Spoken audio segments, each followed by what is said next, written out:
What's going on, everybody? This is Living in Arizona Now, and today we are going to do a video about the best small towns in Arizona. Some of these remote towns in Arizona are so far off the grid, it's going to take a dirt road to get there. We're going to go across the northern part of Arizona, the southern part of Arizona, central, and also all the way out towards the Colorado River Valley. First up, we're going to start out here on the Colorado River with the border of California in Parker. This town is just south of Lake Havasu City. With a population of 3,400 people, it's really popular with people who enjoy being out on the water with their boats, jet skis, bringing their motor home down here, or an RV, also living in a mobile home right there on the banks of the Colorado River. If you wanted to visit here, there are hotels, but they're few and far between, so consider an Airbnb or just bring your RV down this way. Also, one of the popular things to do is party on one of these beach barges right there on the Colorado. If you go on Google, you can research if they have any motorhome rentals down here or even boat rentals while you're down in the area. The best time to visit is probably going to be any time but the summer, because in the summer months the temperatures can get all the way up to 120 degrees right here in this area. And just a few things to do while you're here: check out the Desert Bar at Nellie E Saloon or Buckskin Mountain State Park.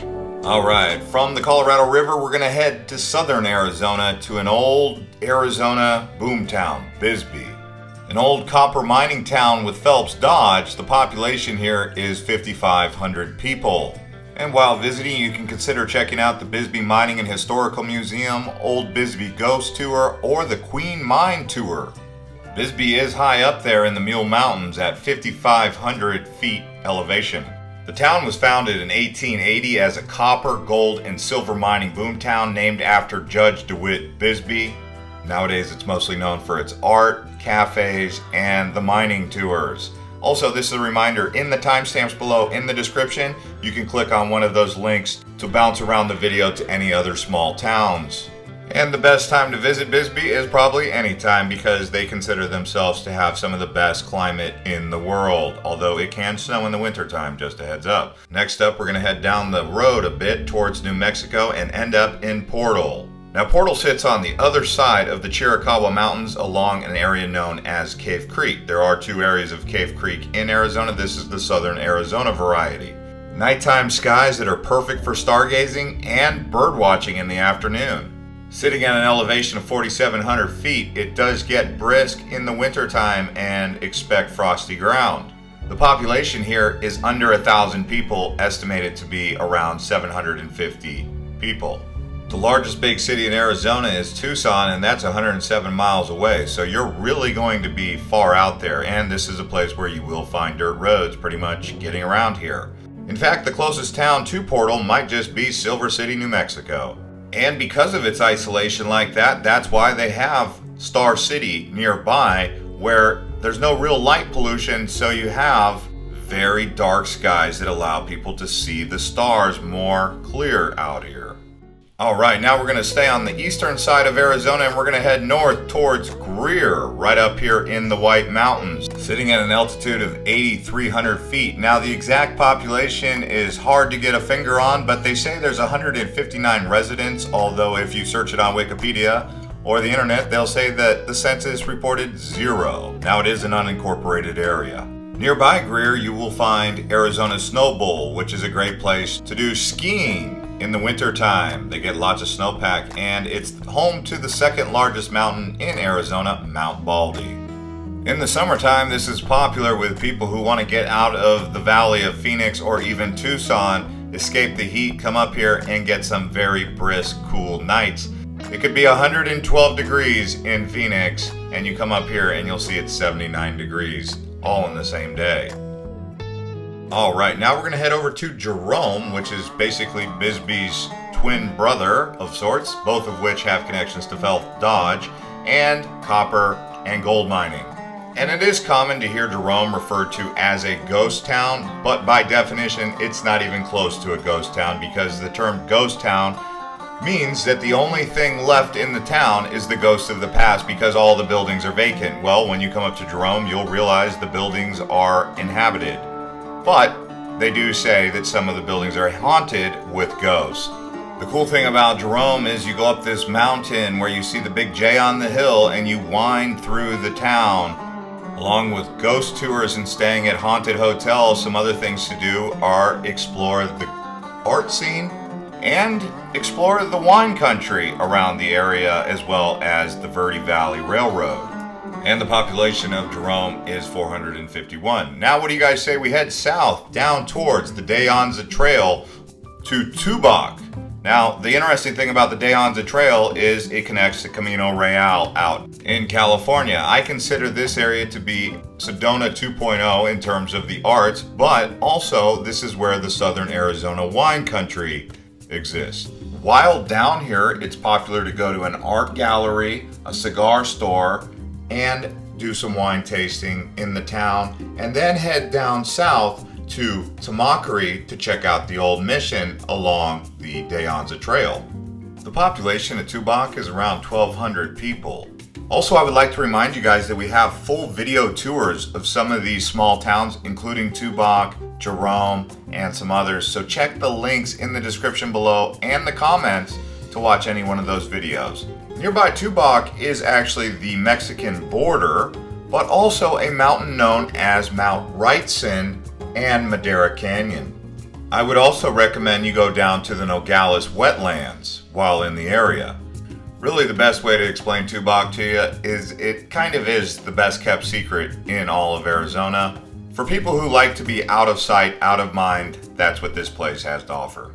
Next up, let's head up north to Williams. With a population of 3,200 people, Williams is actually along the old historic Route 66. Williams is unique because of its proximity to Flagstaff and San Francisco Peak, the tallest mountain in Arizona. But the big thing is that it's considered the gateway to the Grand Canyon National Park because they're home to the Grand Canyon Railway. So if you wanted to go to the Grand Canyon by train, you would actually go here to Williams and ride it up towards the Grand Canyon to the north.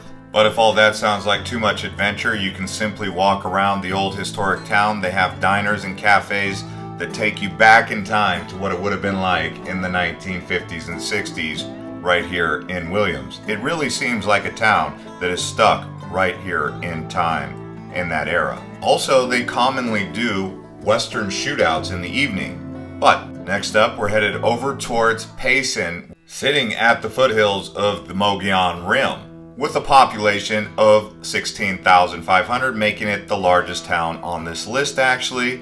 Another thing worth mentioning is it is home to the world's, also worth mentioning, it is home to the world's oldest continuous rodeo in the world.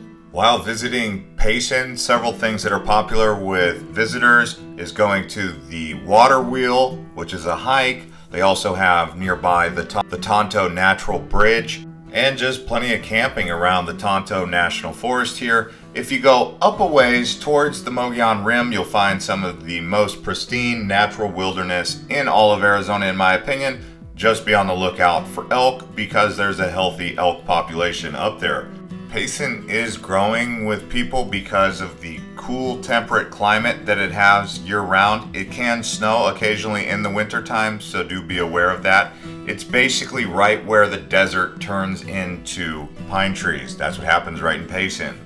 Next up, we're going to head over to Showlow, which is actually just up the way from the Mogollon Rim on the other side of the rim. Showlow is the second largest town on this list with a population of just under 12,000 people. The elevation here is 6,500 feet. In the wintertime it does get a bit brisk and chilly, but it's still another place that's nice to escape the valley when it is summertime because you can head up here and get a cabin. And it's just outside of the White Mountains, so it serves as a good base camp area.